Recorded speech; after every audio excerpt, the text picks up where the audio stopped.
Bonjour à vous, bienvenue pour cet essai du Garmin Xero C1 Pro mis en œuvre au stand. Comme vous le voyez, c'est très simple, on dirait une grosse GoPro qu'on va visser directement sur son trépied et poser sur la tablette.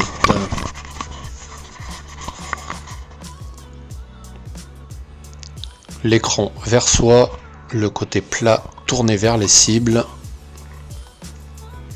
On va tout de suite le connecter au téléphone, petite appli à télécharger, un appairage à faire en Bluetooth et ensuite on allume l'appareil. Petite vérification sur le téléphone pour s'assurer qu'il est bien branché. En haut à droite, il est connecté.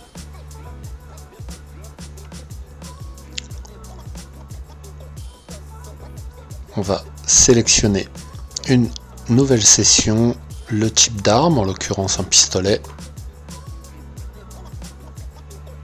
la plage de vitesse, deux plages de vitesse, moins de 520 mètres par seconde, plus de 520 mètres par seconde.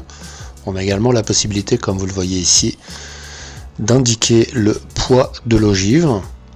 Ici c'est du 32 ACP en 71 grains.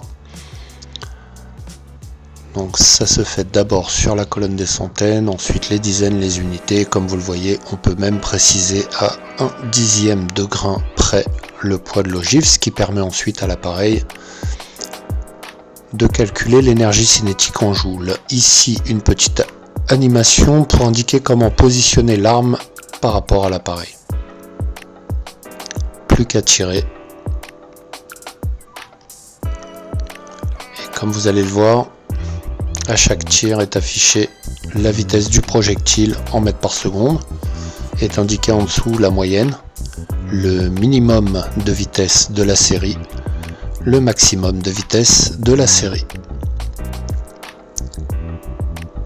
J'ai eu quelques difficultés par la suite, peut-être à cause d'un éloignement trop important de l'appareil avec mon arme.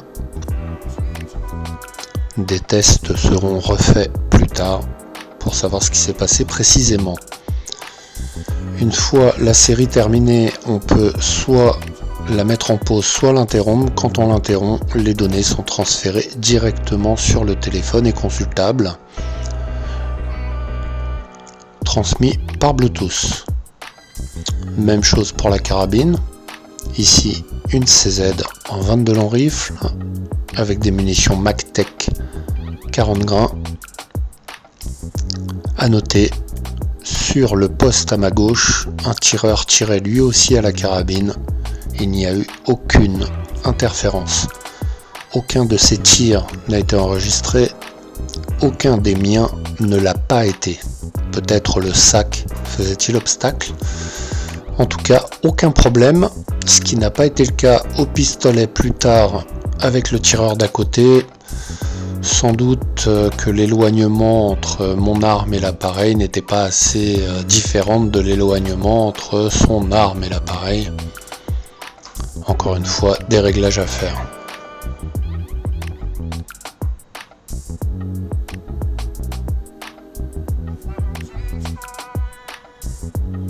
Alors, les vitesses ne s'affichent pas simultanément sur l'écran du téléphone, ce qui aurait pu permettre un affichage déporté et de ne pas avoir à se pencher sur l'appareil pour voir les résultats. Mais les moniteurs de tir vous diront que de toute façon, il faut rester sur la cible.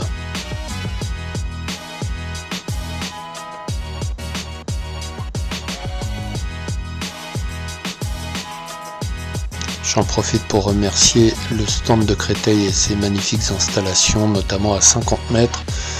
Partout où il y a des rameneurs électriques, c'est vraiment un stand très agréable à pratiquer. Voilà la mise en sécurité de l'arme et l'arrêt de la session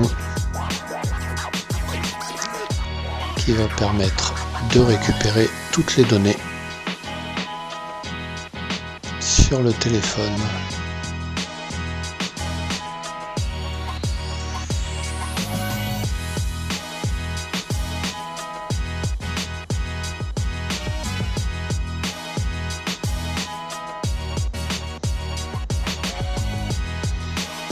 le détail de chaque tir, qu'on retrouve donc sur l'écran du smartphone.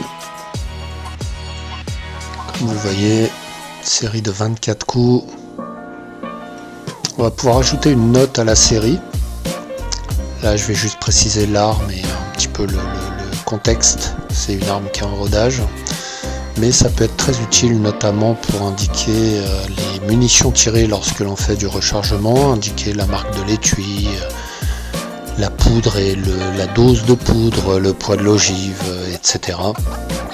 Et donc retrouver ces réglages une fois à la maison pour pouvoir travailler son rechargement. Comme vous le voyez, les données sont complètes.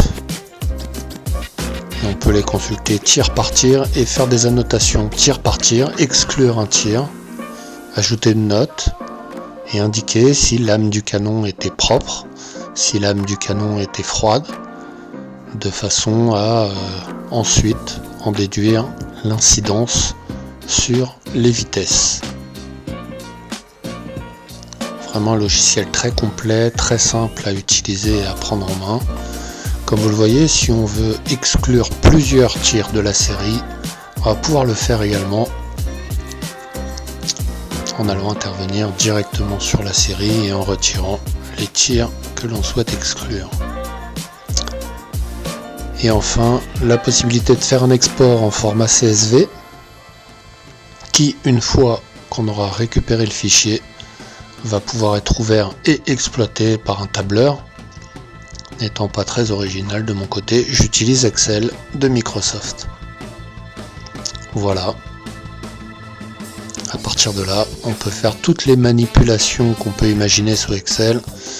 Seule petite chose, les données sont exportées en format texte, il est nécessaire de les convertir en numérique, puisque Excel fait très simplement cellule par cellule ou en bloc. C'est l'affaire de 2 secondes. Voilà, donc un logiciel très complet, très sympathique à utiliser, que je recommande. Il y en a encore quelques-uns de dispo. N'hésitez pas à prendre contact. Et puis on essaye de se retrouver pour une vidéo prochaine pour aller peut-être un peu plus loin dans le test de cet appareil. À bientôt.